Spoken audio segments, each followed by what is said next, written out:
Good morning, everybody.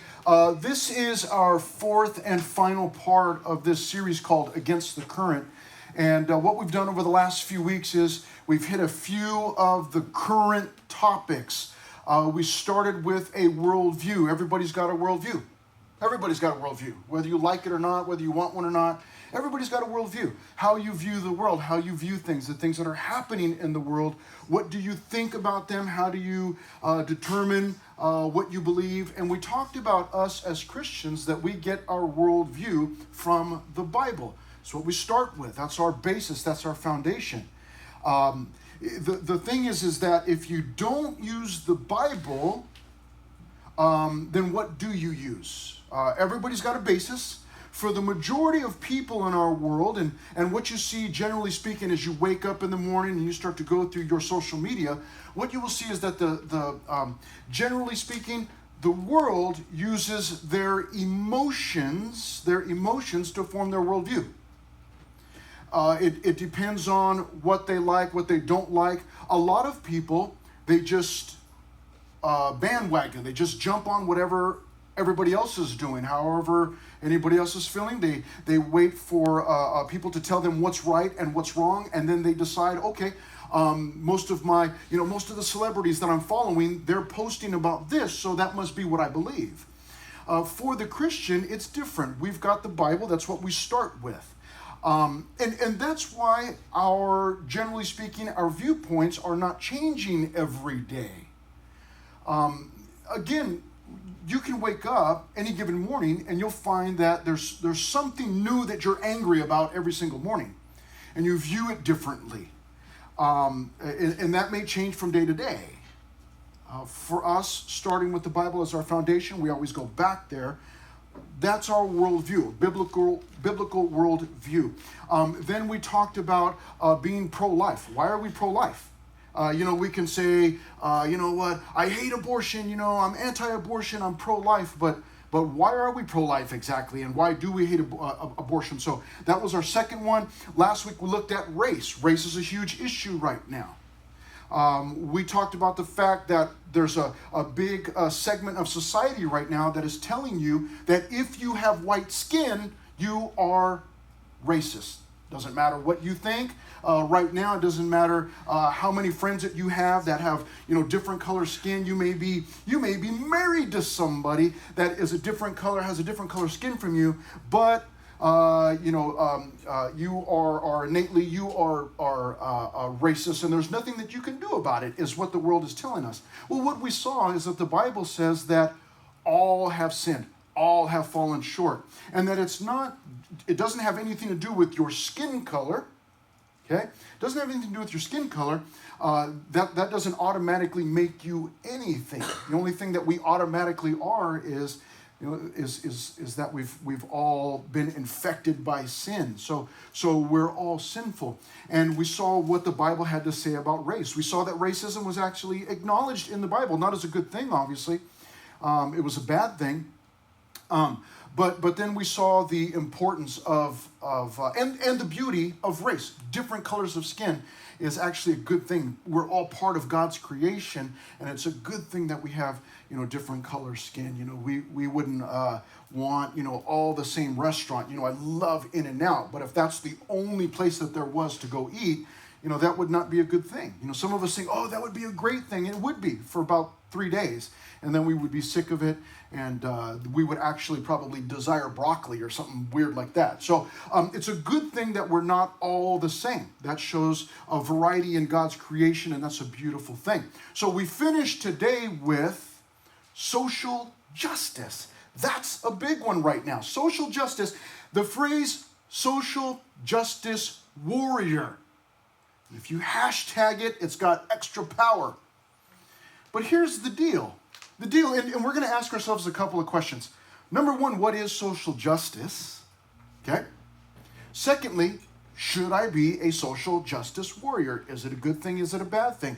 And what does the Bible have to say about all of this? The things that I'm seeing, again, on my social media feed.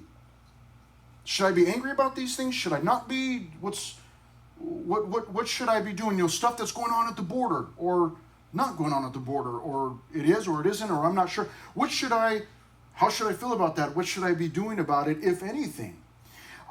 If I were to ask you,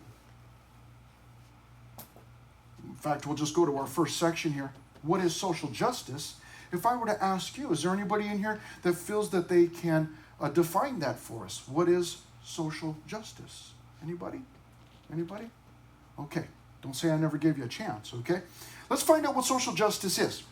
According to the United Nations, social justice may be broadly understood as the fair and compassionate distribution of the fruits of economic growth. So that's the idea that we get everybody's money, especially the rich people. We take that from them and then we redistribute that evenly to everybody. Okay, so that's what the United Nations, that's how they defined social justice. I don't know if that sounds right to you or not, but that's what they said. What about the look at this one, National Association of Social Workers? They must know what social justice is. They said this is a long one. Social justice is the view that everyone deserves equal economic, political, and social rights and opportunities. Doesn't sound bad. Well, sounds okay. I actually like that better than let me take all of your money and redistribute it to everybody.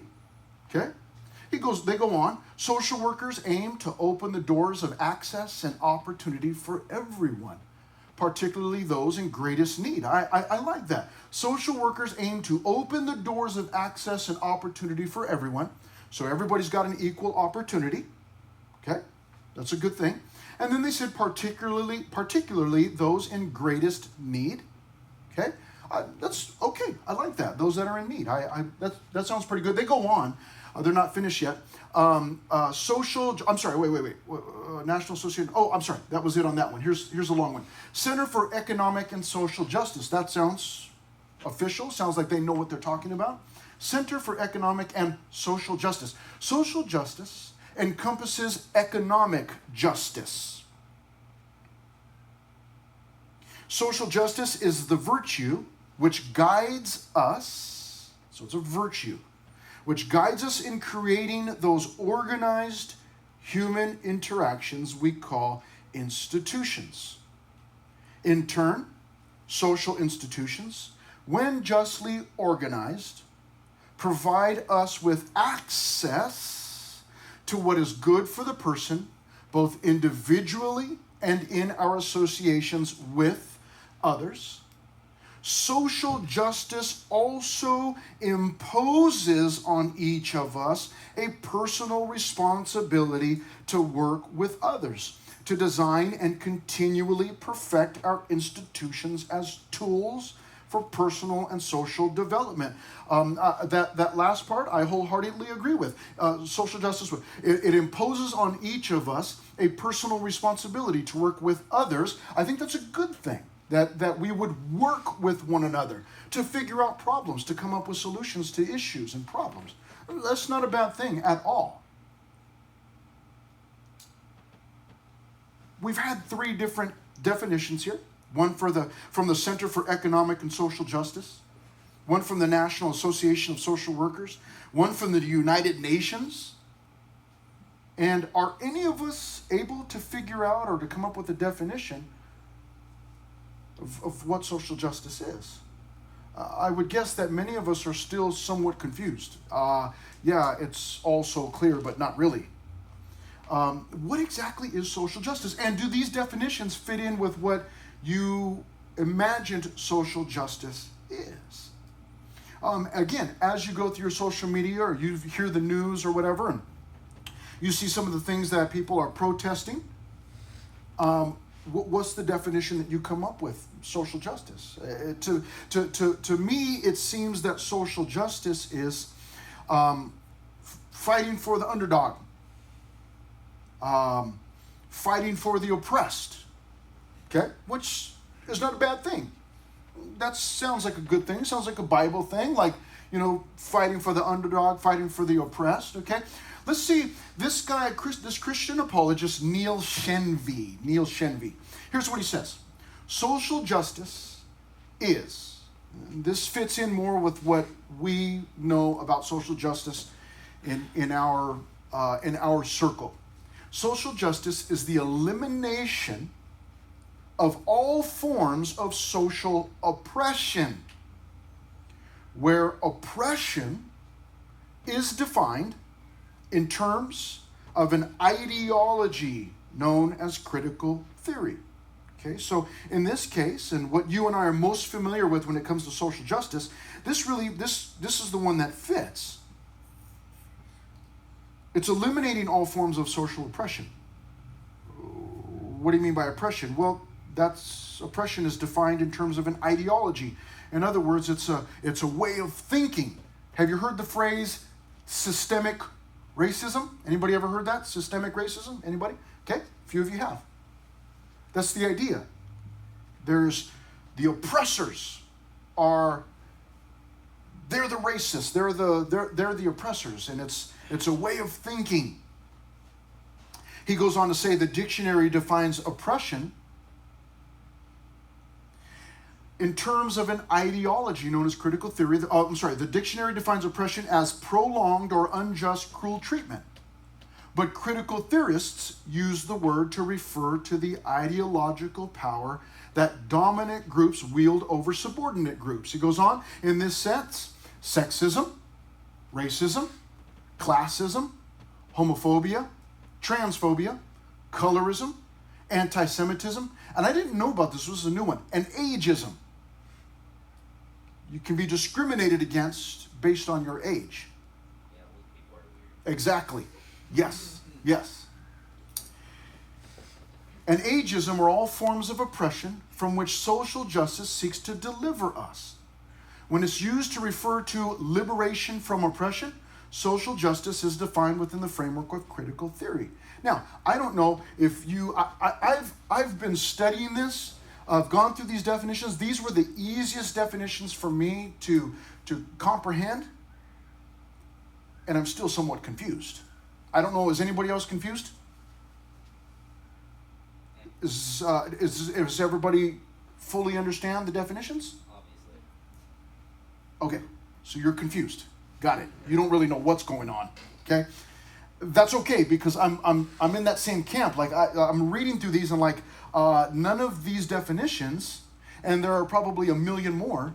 None of these definitions really line up with one another. Like, what exactly is social justice? Like, I thought it was just a hashtag. Like, you know, am I supposed to put a black square on my social media or not?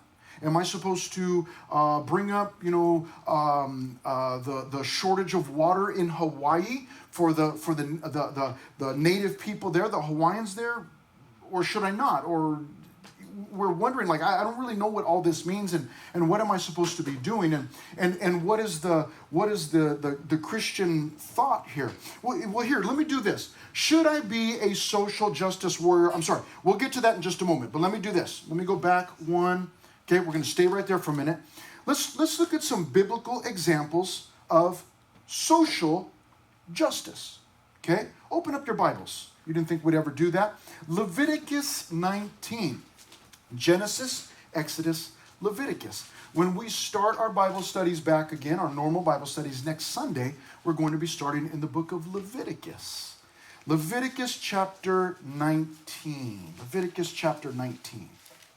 We're going to see some hints of what modern day social justice and the Bible, and are there any similarities there? We're going to see some. Okay? Leviticus 19. Would you do me a big favor? Would you hand me my water cup? And it's not because I'm so cool that I can't step down and get it. Thank you very much. But if I do, we may get a bunch of feedback on the speakers. So instead of blowing your eardrums out, thank you very much. That is water, by the way. Most people think it's coffee. It is not. Coffee is gone. Now it's water. Leviticus chapter 19. You got it? We're going to look at verses 9 and 10. Leviticus chapter 19, verses 9 and 10. Here's what God says. when you reap the harvest of your land. Okay? So you're farming, you're gathering in your crops. You reap the harvest of your land. You shall not wholly, that's entirely, reap the corners of your field. Okay? I don't know if that bothers anybody. Is there anybody in here that's responsible for mowing the lawn at home? Anybody? Okay. Now, of those of you that are responsible for mowing the lawn, that's an excellent thing. Okay?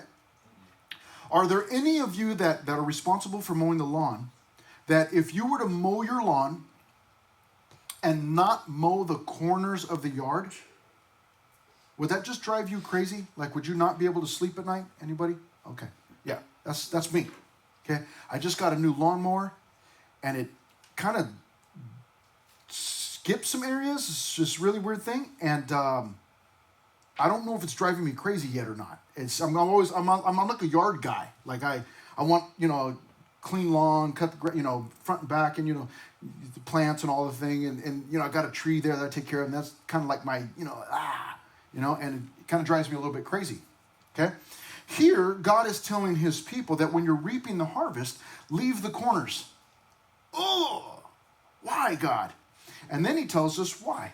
He says, you shall not, at the end of verse 9, nor shall you gather the gleanings of your harvest. In other words, you're harvesting your crops, leave the corners, and don't take the fruit or the produce from those corners. Leave it there. Why? Verse 10, and you shall not glean your vineyard, nor shall you gather every grape of your vineyard.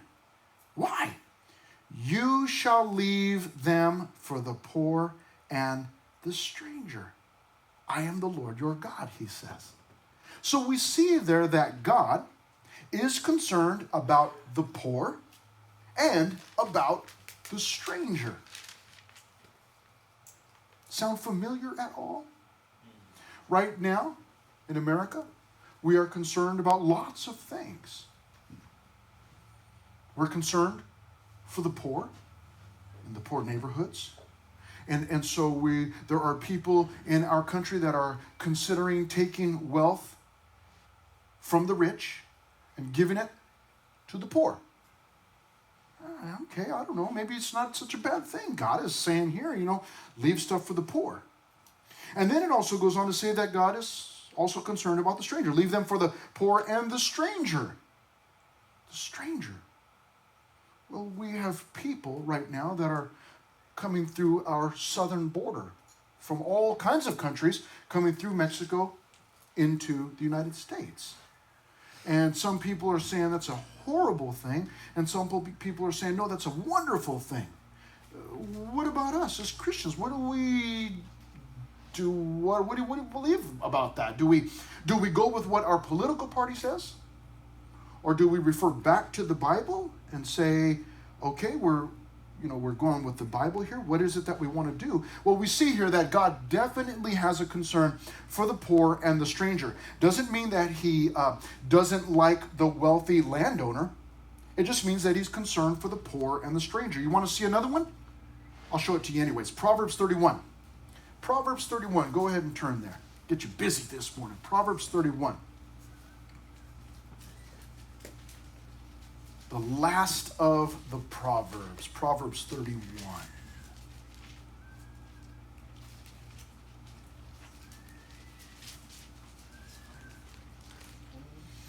Right after the book of Psalms. So if you found the book of Psalms, that's kind of a big one, about the middle of your Bible.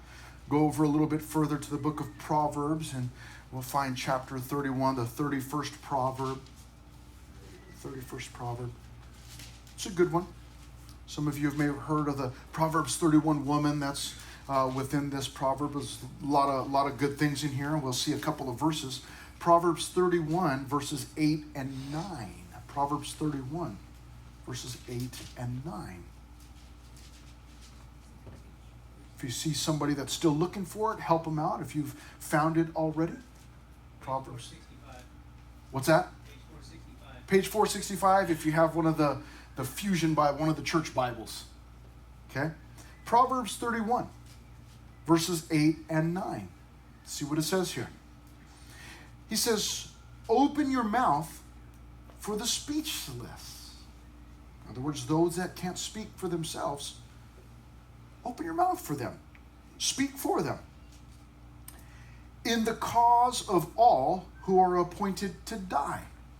So those that are facing death, those that are suffering and can't speak up for themselves, God says you should speak up for them. That's one of our responsibilities as Christians, is to speak up on behalf of those who cannot speak up for themselves. And that's another reason, by the way, I'll say this real quickly, that's another reason why we are pro-life, because we believe that there's a baby inside the womb who can't speak up for themselves. And so we are speaking up for them. Okay? Open your mouth for the speechless. So we see there again that God is concerned for those who can't do for themselves, in the cause of all who are appointed to die, those who are facing death, those who are suffering. They're maybe it's oppression, whatever it is, but we should speak up for them. And then he says in verse 9, open your mouth, judge righteously. That's a big one, because Tupac said only God can judge me. But right here we're being commanded that you should judge righteously. And then he says at the end of verse 9, the second part, and plead the cause of the who. Somebody help me out. Two different groups. The who? The poor and the needy. So again, God is concerned with the poor. He's concerned with the needy. Okay? You want to see one more? I'll show you anyways. James chapter 1. James chapter 1. That's way toward the end of your Bible. Look for James chapter 1. Don't go all the way to Revelation because that's too far. James chapter 1. James chapter 1. James chapter 1. And we'll look at verse 27 when you get there. James chapter 1, verse 27. James chapter 1, verse 27.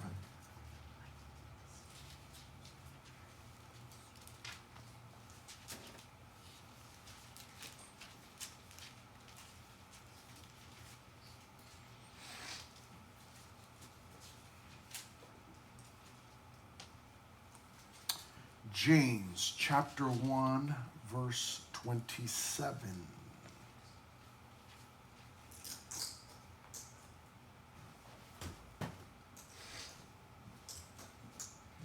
James chapter 1, verse 27 says this: pure and undefiled religion.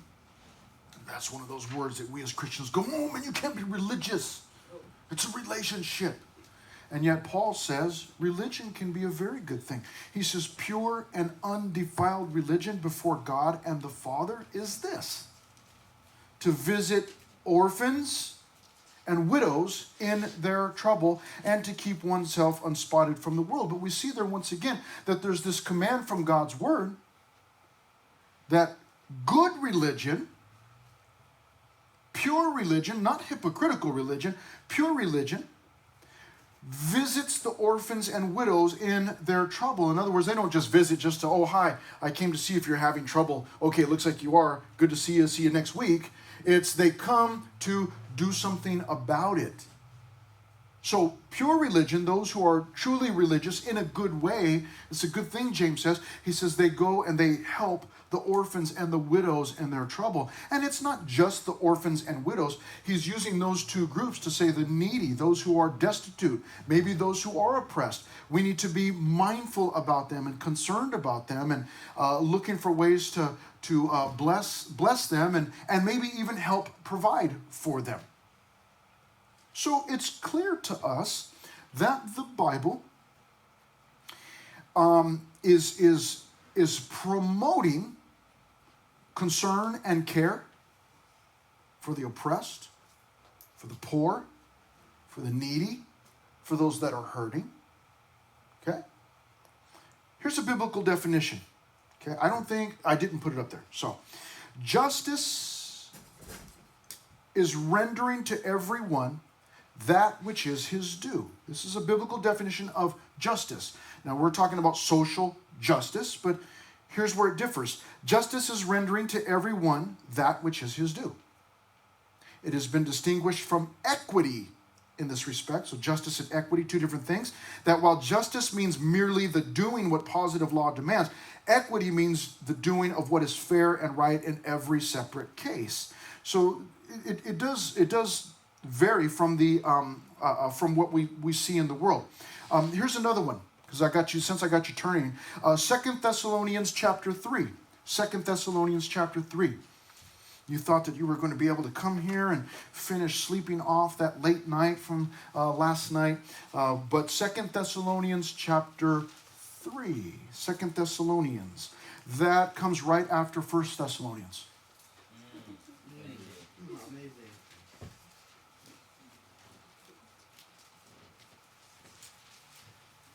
Social justice warrior. Should I care about the things that I see in the news, going on in the world, on my social media, the things that I hear about from friends or family? Should I care about those things? And if so, how? Should I be supportive of those things? Should I not be supportive of those things? Where should I be? 2 Thessalonians chapter 3, verse 10. 2 Thessalonians chapter 3, verse 10. And I got this one a little bit out of order. Sorry about that, but we'll just make it fit. Okay?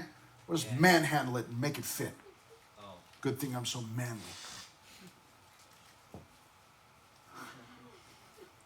Yeah. 2 Thessalonians chapter 3, verse 10. For even when we were with you, Paul says, we commanded you this. If anyone will not work, neither shall he eat. For we hear that there are some who walk among you in a disorderly manner, not working at all, but are busybodies. Now those who are such we command and exhort through our Lord Jesus Christ, that they work in quietness and eat their own bread. Now, sorry about that. Again, I got my notes a little bit out of place. But this is a biblical concept that what you deserve is what you've worked for. Nothing more than that. It's a biblical concept that what we eat is what we've spent time working for. And he actually says there, if anyone will not work, then he shouldn't eat. If he's not participating, if he's not doing something, if he's not earning it, then he shouldn't eat.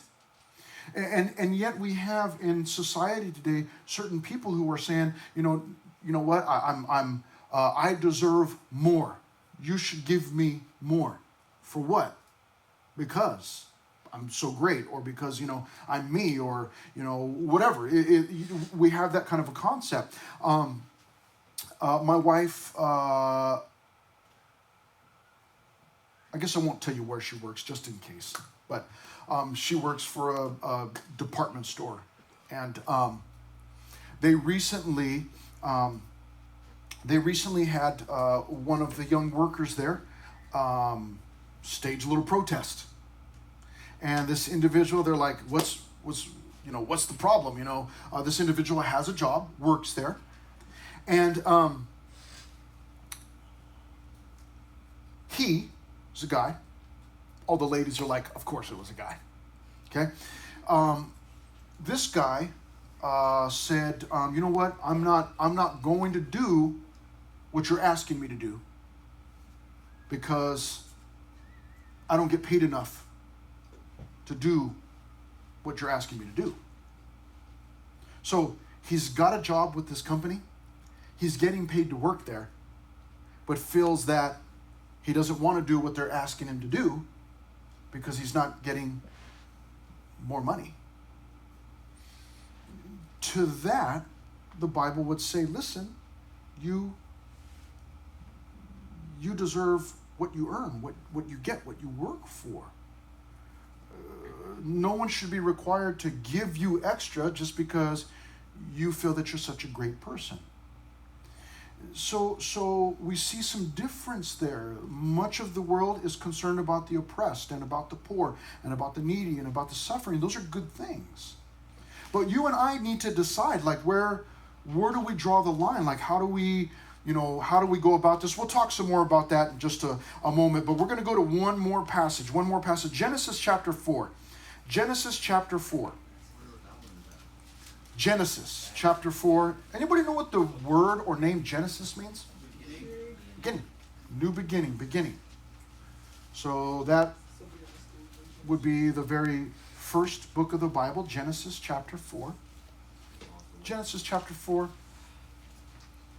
It's a wonderful, wholesome story here that you're just going to enjoy so much. Genesis chapter 4 says this in verse 1. Now Adam knew Eve, his wife. We go, I hope so. He was married to her. Okay? It means that they had a sexual relationship. Now Adam knew Eve, his wife, and she conceived and bore Cain and said, I have acquired a man from the Lord. Then she bore again, this time his brother Abel. Now Abel was a keeper of sheep, but Cain was a tiller of the ground. And in the process of time it came to pass that Cain brought an offering of the fruit of the ground to the Lord. Abel also brought of the firstborn of his flock and of their fat, and the Lord respected Abel and his offering. But he did not respect Cain and his offering, and Cain was very angry, and his countenance fell. So the Lord said to Cain, why are you angry? And why has your countenance fallen?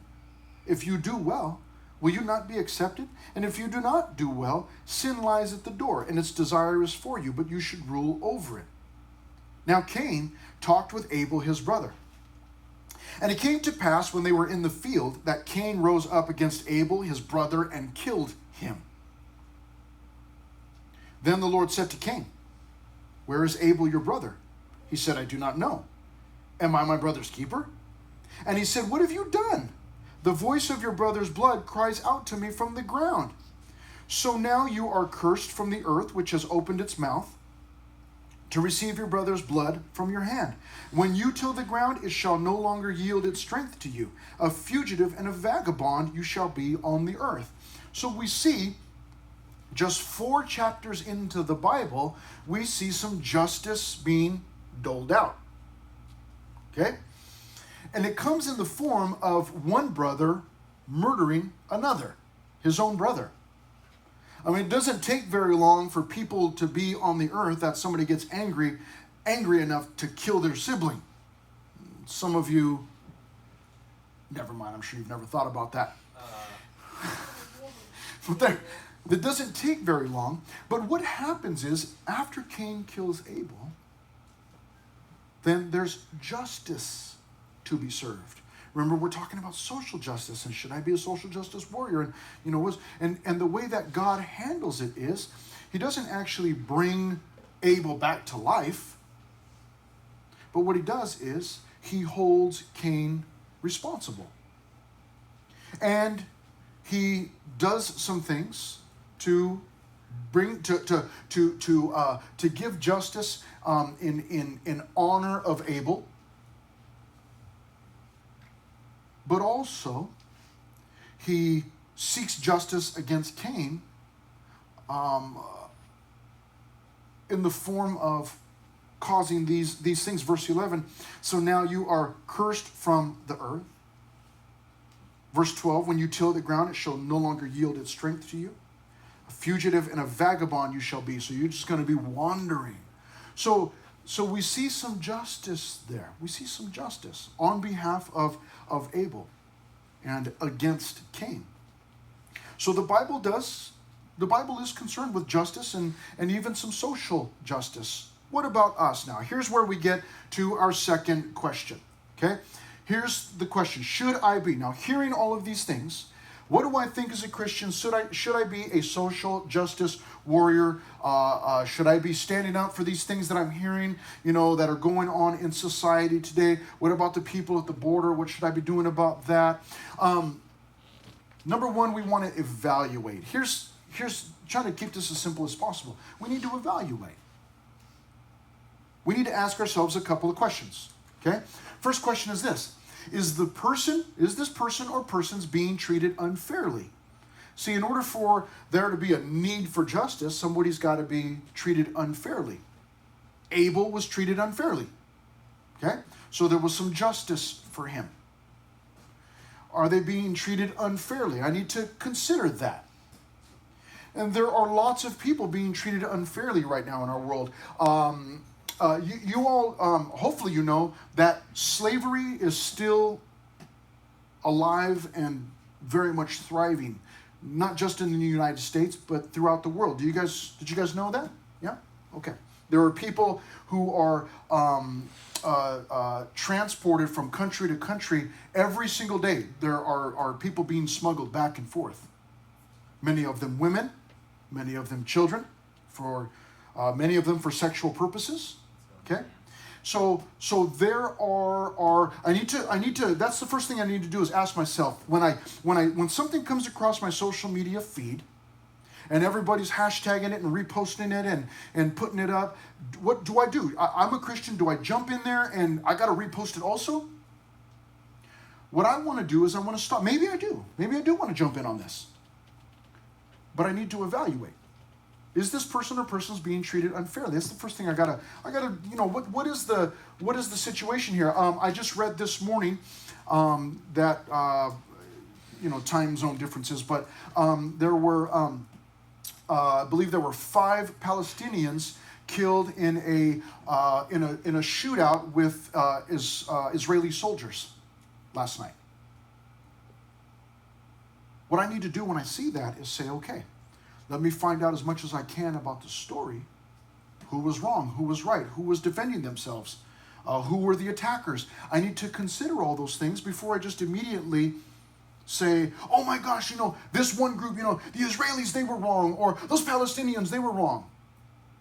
I want to, if in fact I want to be involved in that, I want to consider, try to get all the facts that I can about the story and from some reliable sources, not just one source, by the way.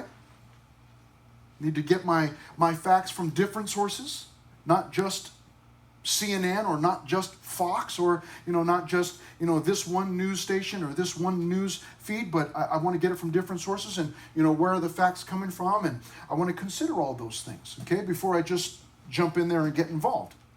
Here's the second thing. If there are people being oppressed, and I've figured out who the oppressors are, and I know that God cares for the oppressed, for the poor, for the needy. Then here's the second thing I need to do. What's the solution? What's the best solution to the problem? How should I be involved? What can I do? What's the Christian perspective on this? There's a crisis going on at our southern border right now. Nobody can deny that. But the question is, as a Christian, what do I think about that? Well, I feel compassion for the people that are there, trying to escape their countries to come to America, to come to the United States. The United States certainly is far from perfect. Far from perfect. We've got a lot of issues, a lot of problems. But there are people leaving their countries to come here for a reason. Maybe not because it's the perfect country, but maybe because it provides better opportunities than where they were. And so I want to be concerned about those people. Should we just let them in freely without any background checks? Just come on in and, get a job and live wherever? I don't know about that. I need to consider that.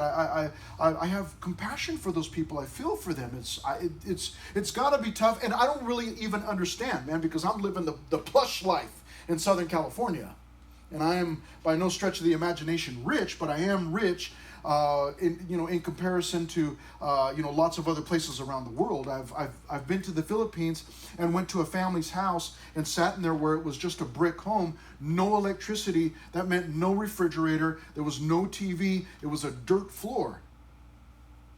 No doors, no windows, just cutouts. So I've seen it. Okay. But what do I think about those things? Okay, figuring out the best solution for that. What is the best solution? And remember, we've got a worldview. We always go back to the Bible. Okay, let's look at this. Should I be a social justice warrior? Look what Neil Shenvi says again. This is the apologist that we quoted earlier.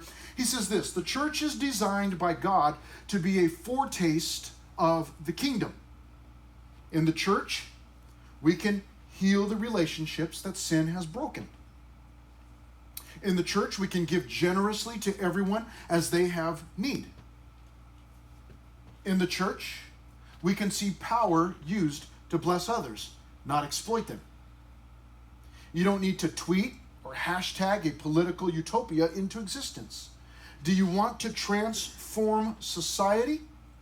Start by living out God's design for his kingdom right here, right now. Hashtags and posts, bringing awareness to situations. There's not necessarily anything bad with that. It depends on what I'm supporting. But here's a good thing that you can actively do. If you want to be like, you know what, I'm passionate about social issues, and man, I really want to help, and I really want to make an impact in someone's life, this is a great place to start in the church. Because a lot of those things we have the opportunities to do. Did you know that we have a meals ministry here for people that are sick or suffering in some way? There are people in the church that cook for them or buy them food and deliver that to them. Was anybody aware of that? Anybody know about that? A couple of you are? Okay. A few of you are. We've done that with our own leadership in here. When someone has gotten sick and or they're in need, we've been able to. The leaders have signed up, volunteered, said, "Yeah, I'll take them a meal on Monday. Okay, I'll take one on Tuesday. Okay, I'll take one on Wednesday." Those things happen within the church. Those that are in need at the moment, at the time, that's what we do here. Okay. He says this also. Does that sound like a cop-out to you? Let me speak candidly. He says, if your thirst for social justice is expressed solely through hashtags, bumper stickers, marches, but not also through personal acts of love, compassion, and service, then you should ask yourself how committed you are to the Bible's standard of righteousness. So for all you young Christians, he says, okay, eager to transform the world in your passion for justice, don't neglect the one institution that God ordained to be the vehicle for his message and his kingdom, the church. We have the opportunity to do that here. Now, what we're going to do is we're going to finish with the video that will give you one example of how Christians can be involved, those of us that are passionate about it, in changing society for the better. How can we do that? What does that look like? We've got a video to play. Hopefully we've got some sound. By the late 1700s, Little bit louder. British slavers were capturing as many as 50,000 Africans each year and taking them to the Americas. So how did this enslavement of Africans come to an end? In the United States, it would take a civil war. In the British Empire, it would take a movement that included a man named William Wilberforce. While slavers were seeking slaves in Africa in the late 1700s, William Wilberforce was living in luxury in his family's estates in London and Wimbledon. Then he spent a few years gambling and dining with friends on the finest foods at college in Cambridge. Years earlier, he'd been fascinated by a young preacher named George Whitefield, but now all he wanted was a seat in the British Parliament. In 1780, when he was only 21 years old, Wilberforce got his position in Parliament. During his early years of service, William, in his own words, did nothing to any purpose. My own distinction was my darling object. Then in 1785, while on a trip across Europe, the emptiness of William's plush life began to gnaw at his soul. Finally, in the spring of 1786, following months of dark depression, William Wilberforce trusted Jesus Christ alone to transform his troubled soul. As a new believer, he thought about abandoning his political position. But John Newton, the ex-slave trader who had penned the hymn Amazing Grace, urged Wilberforce to use his parliamentary position for the glory of God. A few months later, Wilberforce received a letter urging him to work to end British slave trafficking, and he began to turn his efforts toward this goal. Now, despite his personal charm, Wilberforce was a clumsy political strategist at times. He and his friend Thomas Clarkson introduced legislation to limit the slave trade in 1789, 1791, 1792, 93, 97, 98, 99, 1804, and 1805, only to be defeated every time. Opposition to Wilberforce became so fierce that one friend feared he would be barbecued by African merchants and eaten by Guinea captains. Finally, in 1807, the efforts of Wilberforce and Clarkson combined with the news of a slave uprising on an island known as Haiti to turn the tide. Parliament outlawed the slave trade in the British Empire. The circle around Wilberforce then turned their efforts toward abolishing slavery itself. Poor health forced Wilberforce to resign from Parliament, but Clarkson and others continued this campaign. In July of 1833, 3 days before William Wilberforce died, it became clear that they had the votes they needed to end slavery in the British Empire. The next month, the House of Lords passed the Slavery Abolition Act. 30 years later, slaves were emancipated in the United States as well. Christians rightly celebrate the impact of faith on the abolition of African slavery, but it's important never to forget that slavery didn't go away in the 19th century. In fact, in the opening decades of the 21st century, at least 12 million human beings live in slavery. Each year, more than 500,000 men, women, and children are transported as slaves across international borders. 70% are female, half are minors. May God raise up a new generation of men and women like William Wilberforce to bring an end to slavery in this century as well.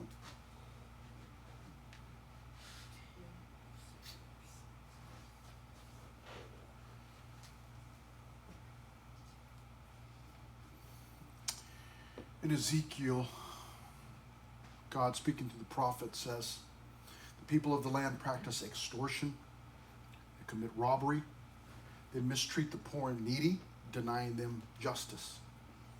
God says, so I looked for a man among them who would build up the wall, stand in the gap on behalf of the people, so that I would not have to destroy the land. And then God says, but I found none. There are things going on in our world that are not right. And the truth is that there will always be things in our world going on that are not right. There's no possible way for us to stomp out every single wrongdoing and again, create a utopia. It's impossible because the heart of mankind is deceitful and desperately wicked. But the truth is that there are huge social problems going on, and God is still looking for individuals like a William Wilberforce or some other individual who will say, you know what, that's wrong. And I see that in the scriptures, and I see that it's wrong, and I want to do something about it, and God, use me. To be involved in social justice is not a bad thing. We just need to enter carefully. We need to evaluate. How serious is this problem? And is this where I want to be involved? And then we want to make sure that we always go back to the Bible and say, you know what? I do want to be involved. I think that this really needs to end. And I think that this is the best solution, and this is what I want to pursue. Somebody needs to care. Why not? Why not us? Why not the Christians? Many people have this idea that only liberals should care about changing laws and creating a just society. Really? Do conservatives care about pro-life legislation, about the horribly exploitative pornography industry, about sex trafficking? Liberals should care about justice. Conservatives should care about justice.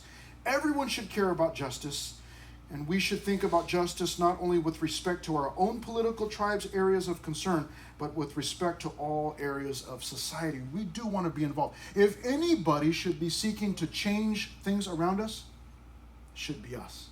We should care the most. We should care first. We should care the most. Father, thank you so much for this morning.